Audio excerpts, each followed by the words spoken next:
I think if I had to make a statement just to begin, I'd just say this. It's unfortunate on a night when we shot 55% from the field, 38% from three, 83% from the free throw line, that we gave up the offensive rebounds that we had, because we on one end, we had 12 turnovers in the first half and only 2 in the second half. And for our team, the way we've been turning it over, to only have 2 in the second half shows incredible focus and want to win this game. The unfortunate thing is you can't let the best shooter on the other team hit 8 threes. I mean, there's no excuse for it. You got to find her, you got to deny her, you got to make it just as hard as people make it for Haley. And our transition defense at times was abysmal. And we've got to have more effort to not only sprint back, but turn and talk and find the ball, because we're going to watch that film back and be really disappointed in our transition defense. But I will say this, the score may not show it, but this team's getting better. And I think what we saw too was a great effort, minus one of our starters tonight who couldn't play.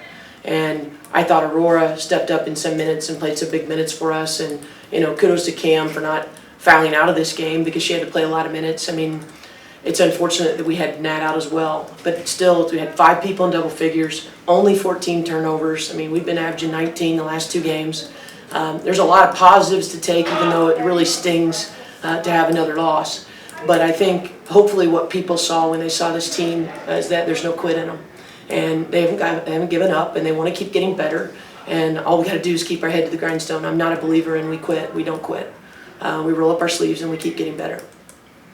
What was your message to the team after this game? It was primarily about the defense. I just said our transition defense has got to get better. I think when I rewind the game in my head, I see too many instances where we're just not sprinting back and turning and talking, and there's no excuse for layups in transition. There's no excuse for not finding 30 and allowing her to have 29 points. Contested threes I can live with. Uncontested threes where we don't know where she is a problem. Now, I will say this about the offensive rebounds, that because we were limited in post players, we played a little bit of zone today, which we have never done. And we put it in a short amount of time, and that's a different box out rule. So some of the offensive rebounds are probably attributed to us learning how to do that, but we had to. We had to find something that we could do to mask the fact that we're a little smaller inside and try to protect Cam as much as we could. And I don't regret doing that, but we've got to find a body when we're in the zone and box out. What is Nat's injury? She had a concussion, and she's in protocol, and so we hope we get her back for Florida State. Was it during a game or practice? During practice. So it was just an accident. It happened, and those things are unfortunate, but the timing of it was bad for us. But the good thing is it also gives another opportunity to somebody else. And Darian Rogers has had 2 good games in a row, and hopefully as we get Nat back, that's another person that can step up and do some positive things for us on the floor. Can you talk about her the last 2 games? Because she has had 2 really big games. She's shot the ball exceptionally well. She has a great IQ. And people don't know it, but she was out when we went to Louisville. We didn't have her. We didn't have her, I believe, for North Carolina as well. So she was out with a concussion. Unfortunately, we've had some bad timing with some of the things that have happened to us injury-wise. But again, this team has continued to fight, and we're not going to make excuses about that. It just is what it is, and we got to march on. But I really want us to focus on some of these things defensively. And if this team ever decides they want to put both defense and offense together in the same night, we're going to have what we want. We just got to stay focused on both ends of the floor. And how do you keep the team positive when they're going through a stretch of 5 losses in a row? We don't talk about 5 losses. What we talk about is the last game, and we talk about the good and the bad. I am a big believer that there's good and bad in every game, and so every game the next day we're going to watch a little bit of both. The really positive things that we hope we repeat, and then the negative things that we hope we never see again.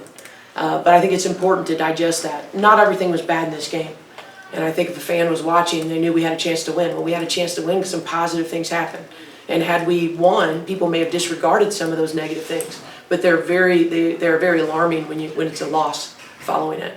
But I think we keep things in perspective and we keep getting better. And that's all we can do. That's our only choice we have. Can you talk us through the last minute of the game? I thought we had a little breakdown on offense the last full possession that we had, but I thought we drew up a good out-of-bounds play. We got a good look out of it. But I thought on those last few out-of-bounds plays that we got, they did a good job defensively. They made it hard on us. And obviously it didn't go the way we wanted, but I really thought that our kids did a nice job of trying to disrupt things in that last minute and give us a chance. It just, that last 3 was a dagger that they hit. You know, if that was a 2, maybe instead of a 3, but it really stretched it to 4. Now the game's 2 possessions instead of 1. What kind of adjustments are you going to be making ahead of your matchup against Florida State on Sunday? Well, we're going to try to get Nat Marshall back. That'd be a big adjustment that I have no control over. Work on in film and even in drills of transition defense, of making sure we sprint, turn, and talk. But I will say this, I hope we learn that the execution of what we did offensively today is something we need to repeat, because it was good, other than the turnovers in the first half. But if we can keep our turnovers at 14 or under, my goal is 12 and under, but 14 and under, that's good. If we can shoot the ball like that, I'll take that any night. We got to clean up some things on the defensive end, and we got to box out.